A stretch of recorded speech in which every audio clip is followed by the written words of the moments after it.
So here we are, friends, really ready to start this live feed covering the potentially hazardous asteroids 1998 OR2. I'm just checking that the system, the broadcast is performing as expected, and it should be just looking my checking here. It should be working. Just a couple minutes more to be honestly sure that all is running as we want. I see that there are really many people, and I'm happy that all the people here want to learn more about these very truly fascinating objects. And I think that it is really time to start for us. So, good evening, ladies and gentlemen. Gianluca Masi speaking from the Virtual Telescope Project in Italy. I am in Rome right now. I am an astrophysicist, and asteroids are my main research topic. So, I'm happy to be here to share the beauty of these objects.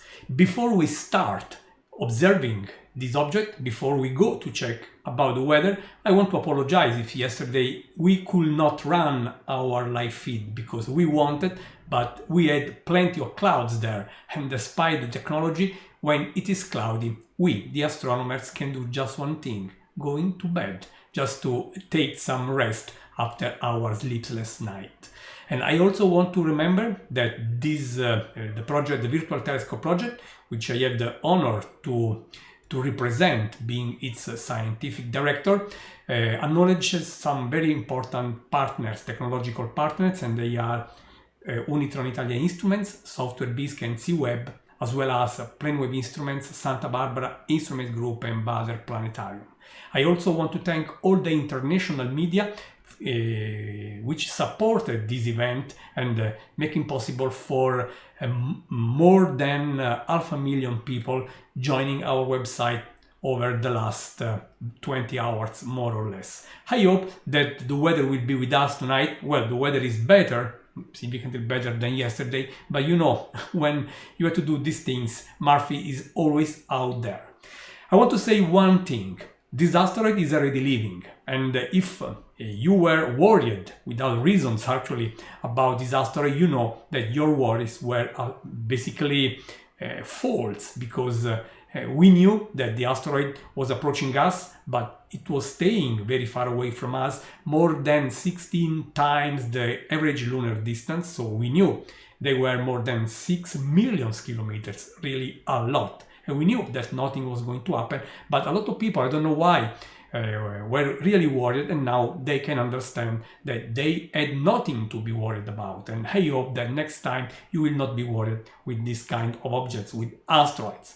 So I want to try to start to use the telescope as soon as possible, because I really don't know how long, if and when the weather will be good. I have to say that in Italy we had the sunset just 40 minutes ago, so the sky is still bright, but again, I really want to try to do all our, to exploit all our chances to be sure that we really see the object. By the way, this is the telescope I'm really going to use with you, and I want to see if I can show the telescope also in its real conditions, because of course this is an image, but with some luck I can show you the telescope. And by the way, let me show you the console that from this very moment will be the main the main actor of this journey. Here it is, friends. We are now connected to the telescope.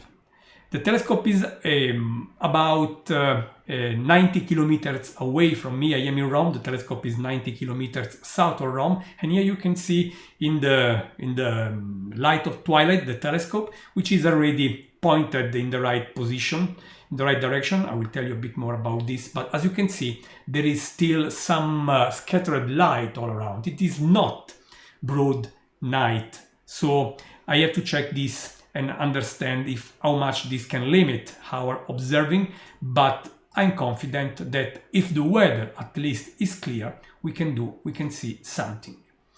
That said, I want to show you where the asteroid is now in the sky. As I told you, it is already leaving, but as it was gently approaching and it is gently leaving, it is more or less at a similar distance, 6 plus something millions of kilometers away. And here it is where we are.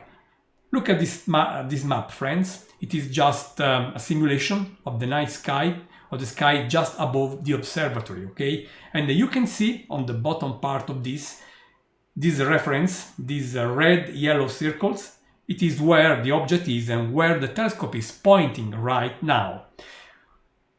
I checked the weather, and the weather was 50% clear, 50% cloudy, and of course, guess where the clouds were? Of course, in the south direction, where the asteroid is right now. But I want to take just a very quick image to see if we see something or if the sky is still too much bright. In this case, we have to wait for a few minutes and I will tell you more about this asteroid. Otherwise, if we can see something, as I hope, I will start just our observing as soon as possible. Perhaps we have something. I'm just asking the telescope to refine the pointing. And I also want to prepare to acquire images here. Oh, I apologize, because of course here we are. And let me ask the telescope to track the object, because I'm very confident that the asteroid is here, just the one in the very center of the crosshair.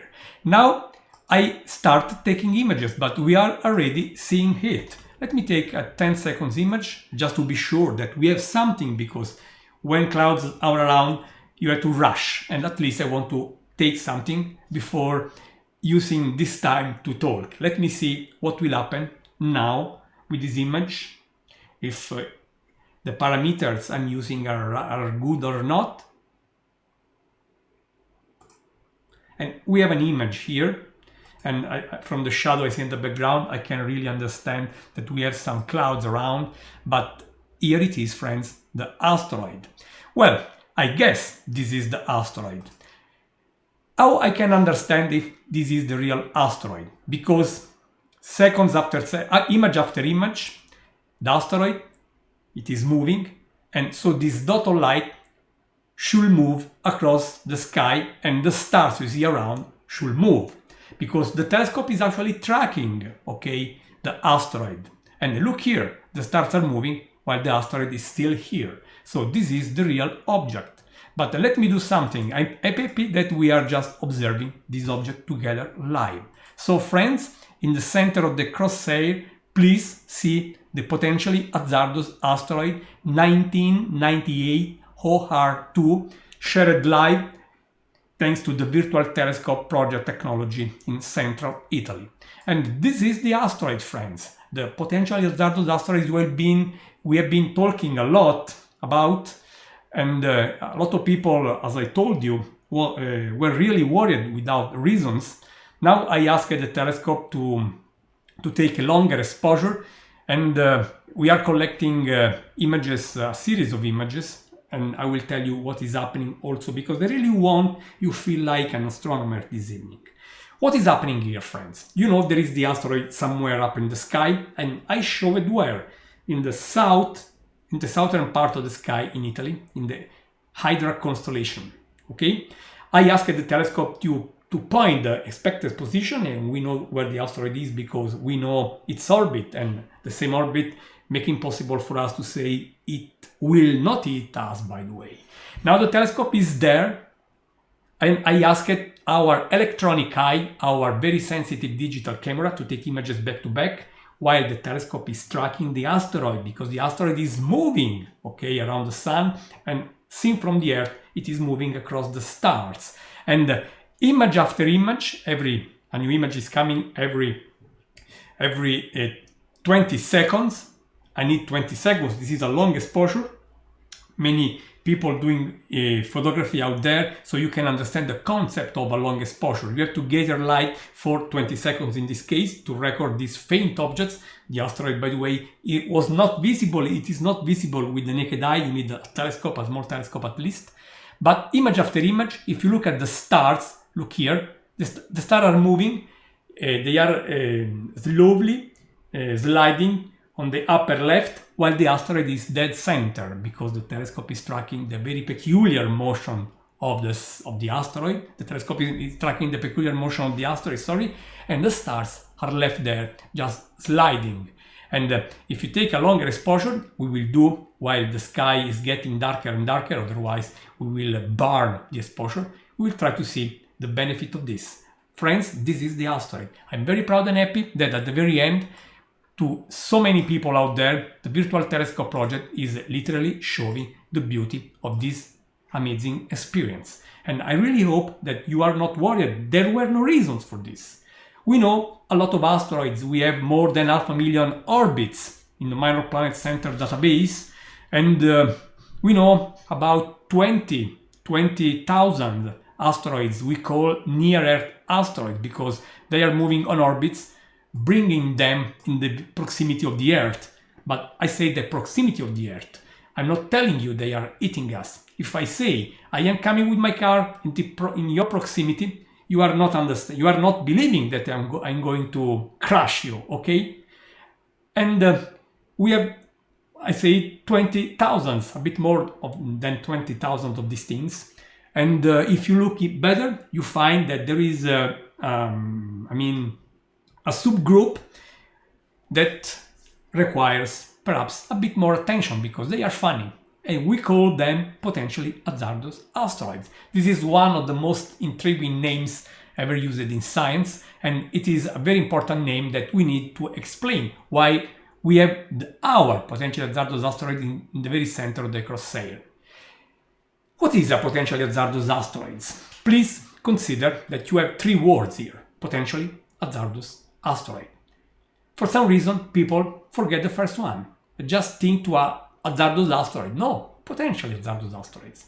If you are an asteroid, in order to be considered a potentially hazardous asteroid, you need to answer two questions. Are you larger than 150 meters?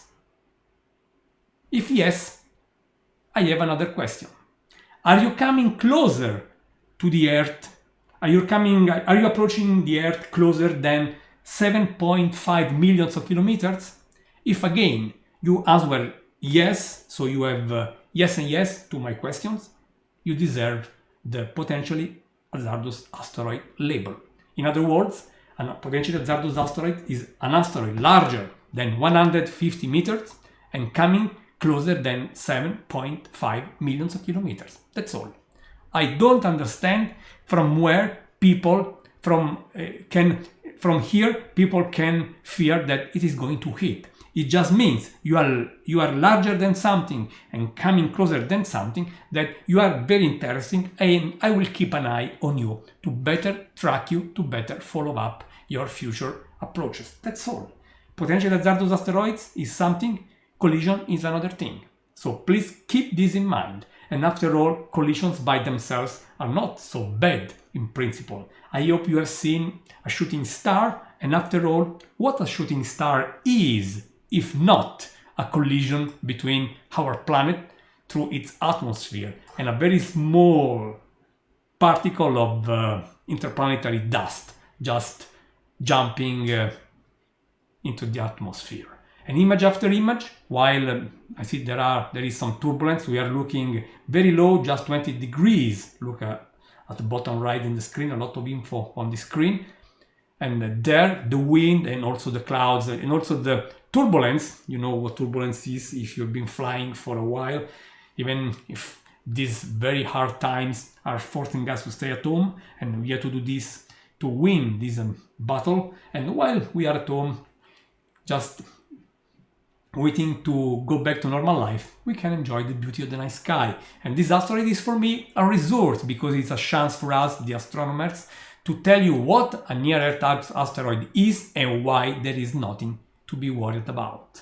I want to show you while the telescope is still doing its job. Happy, finally the sky is clear. I want to show you another thing. Look here. If I plot all the asteroids I know, I have this result. Traffic, isn't it? This image is just showing you where all the known asteroids were when I decided to plot this diagram. No matter the day, you get back something similar. This is telling us that basically the largest fraction of asteroids is living in a very special region in the solar system between Mars and Jupiter orbits, and we call that region the asteroid belt, quite obviously, isn't it? And the asteroids living there are really, interesting because asteroids can tell a lot of things about the past of our solar system, because after all, our Earth, the planet where we live, was built by asteroids collision after collision. But I want to say that asteroids living in the typical asteroid region between Mars and Jupiter are so far away that you will never think about them as a potential hazard, okay? But for several reasons, an asteroid can leave that region, particularly for the effects on the asteroid belt of the huge, the weight planet Jupiter, and cumulating the effects from Jupiter. This is just one source for the near-Earth asteroids. An asteroid living there can just be removed from the asteroid belt and perhaps can start moving on an orbit, bringing it in the inner solar system where by chance the planet Earth is. This is why you see asteroids also in the inner solar system. You have the Sun in the center there, Mercury, Venus and the Earth, and you can see the Earth orbit, the Earth is still moving in a region where you have some dots, some asteroids, and we are lucky that we don't have the traffic you see from Mars to Jupiter. Just to show you where the asteroids are, and I hope this was something interesting to see. But we are back to this asteroid. You know, we had the closest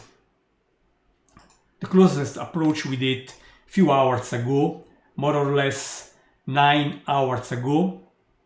And we know that this asteroid is quite large. People at Arecibo, using the radio telescope there, could refine our knowledge about the size. We know that it is about 2 kilometers, and it is also spinning, which is quite normal for asteroids. This is what asteroids do. It is spinning in 4 hours something. It takes a bit more than 4 hours for the asteroid to complete a rotation. Still, here it is the object, friends. This bright dot of light is the asteroid. Now I want to try to do something. Let's take a 1 minute exposure. So longer time, more time left for the asteroid to move, and as we are tracking it, I think that you will start seeing the trails in the stars, just making clear the asteroid motion, friends. Let's try, let's see. I was telling how huge the asteroid is, so it is quite huge, 2 kilometers, and but again, when it reached the minimum distance, more about 9 hours ago, it still was more than 6 million kilometers far away from us. Really, friends, there were no reasons at all. We have been saying this for months, but for some reason, many sources out there saying, be careful, be worried, just to attract traffic to their website. But as you can see, there are really nothing to do with any collision risk, friends. Let's see if the new image. Here it is, friends. Now you understand, in 1 minute the asteroid is traveling, of course, and in 1 minute it moves a bit up there in the sky among the stars. The stars are much more farthest away, of course, but if you track the asteroid, the background is apparently moving, and I hope you appreciate this effect. I also want to remove for a while the crosshair, because now the aspect, the sharp dot of light, is telling you who is the asteroid, while trails are telling you who are the stars. And I hope you are appreciating this, because again, I want to tell you, all this is happening in real time, and the Virtual Telescope project has been around for 14 years now, bringing for free the sky to you, and you can contribute to our activity if you want, just donating whatever you want to our project. And if you support the Virtual Telescope by donation, we have a few things to give you: some digital exclusive images, and also access to another high definition version of this live feed anyway. I hope that you are having some good time with us while the asteroid is, as you can see, traveling so nicely. And you can see how beautiful the experience can be when you track an asteroid, because it gives you the chance to see that there are amazing rhythms in the sky. You are left with the impression that out there everything is fixed. Trust me when I say that you could be amazed to see how many things are moving, are just moving like crazy there. There are extreme rhythms. There are stars just spinning thousands of times per second, like the pulsar, for example, and there are asteroids coming close to us. And right now this object is moving more or less with a speed relative to the Earth of 8 kilometers per second. So, and from time to time there are some clouds. You can see every image is a bit different. You see more or less stars because you can have clouds just in that direction. But I was very happy that we could observe, we could capture this. I apologize for yesterday, but I told you we have no control on clouds, and I was sad to see people blaming us for that. Believe me, if I could control the cloud, I would have a telescope somewhere on another planet. I will be powerful enough to travel across the stars, very lucky. So anyway, happy that at least tonight we had a chance to exploit the benefit of the Virtual Telescope project and enjoying all this, my friends.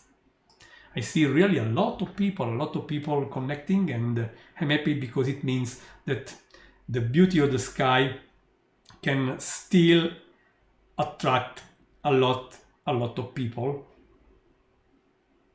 And I hope that from here you can really find the pleasure, you can discover the pleasure of astronomical observing. Please understand that most can be done with your own naked eye. Of course, you could not see this object because no matter what you have read around, this object it is still bright, relatively bright. If you have a 5 inches large telescope, you can try to observe it, provided you know where to look. And explaining you where it is, if you have no experience, is quite hard, so I will not try at all to tell. But in principle you can, but not with the naked eye. And of course it has to be clear. Here it is, our friends. Amazing. This image is telling us that we are observing a moving asteroid, 1998 OR2, while it moves across the stars. By the way, I also was very happy that the Jet Propulsion Laboratory kindly used some of our images covering this asteroid for their press release, just to tell you that we are really doing, I think, a good job. And I hope that above all, this time with us for you will be a good memory, and that you could learn that the asteroid had really no bad intentions with us. We knew this, friends. I would like to ask to those who really spent a lot of words saying, be worried, now that nothing happened. Please explain me why nothing happened. We know. I mean, We knew that nothing was going to happen, but it will be great if you, especially the worried people out there, they should go to those people asking why nothing happened. And I will be interested to know the answer. Clouds now, my friends. The asteroid is still here, but stars are basically gone.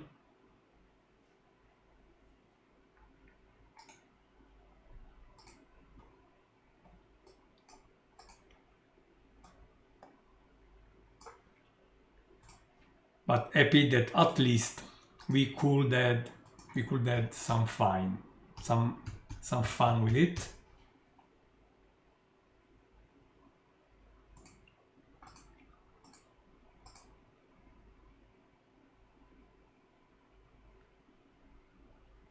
Yes, I see clouds all around, but as I told you, I was happy that we could find these 30 minutes of clear sky, and I was also happy to decide to choose to go right away at the telescope, trying to observe, and we are observing. Not sure about the next image because it could be better or worse, I don't know. Completely gone, but still visible here. Again, I repeat, we are looking through the clouds. I also want to tell you, by the way, that soon we will have another online event bringing to you something extremely beautiful, the flower supermoon, coming next May the 6th. You will find more information on the Virtual Telescope website. We will broadcast the rising moon from Rome, and with the benefit of the wonderful panorama we have in Rome, honestly. So save the date, May the 6th, again for free through the Virtual Telescope website, www.virtualtelescope.eu. And again, if you want, you can contribute to our project to making us surviving and bringing to you more and more if you want. Let's see what the next image will bring to us. Hopefully we will see the asteroid again. I think no. Okay, here it is. This is the asteroid surviving. You can still see some very faint star trails. I'm just scrolling the image a bit. You can see some faint star trails here, but the asteroid, which is brighter than the stars in that small patch of sky, as you can see, the asteroid is still visible. The sky conditions are far from being perfect, but still they are enough for us to see the asteroid. So you can say I saw the potentially hazardous asteroid 1998 OR2. Here it is, my friends. Again, you have very good sources for near-Earth asteroids. If you want to learn more about them, there are very precious resources.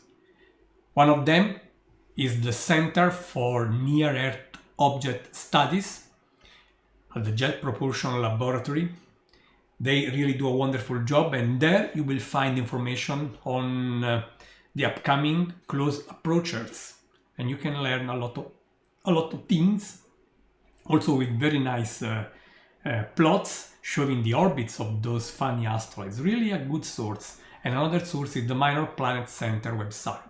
And I think having these two sources handy, you can really enjoy the amazing world of asteroids, including the potentially hazardous asteroids, my friends. Well, friends, I think that in a few minutes I will close this live feed. After all, we succeeded observing, and now we have clouds just covering the sky, and I have to be also conservative to protect the telescopes because I am 90 kilometers away, and when I see clouds, it is much better that I start closing the observatory, because you never know if it starts raining or not. Anyway, we had here another image, another opportunity to see this object.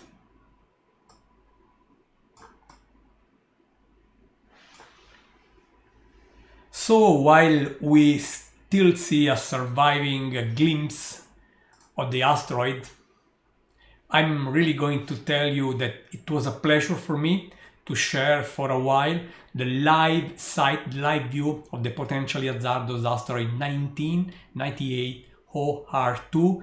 We knew that nothing was going to happen despite what you may have read around, but next time perhaps it is better that the people who were worried will try to listen to the astronomers, because if you want to learn something, perhaps the best to do is to go to the people knowing that subject. So next time perhaps you will be less worried and more happy to discover, to learn and see something, my friends. I strongly thank you for being here, and I also remind you that you can support the Virtual Telescope project by donations if you want, because we are not paid for doing this. No matter this, our love for the sky is so strong that we want to offer our technology and our resources to the world. And if you want to contribute, just visit www.virtualtelescope.eu, and from there just look for the donate option, and whatever you want will be very useful for us. Again, you can see that the asteroid is still there, as expected. What else otherwise? And I really hope, again, that you had fun with us, and that you will consider joining our next live feed covering on May 6th, the flower supermoon, the last supermoon of the year. So something nice to see, especially from Rome, from where we will broadcast live the rising flower supermoon.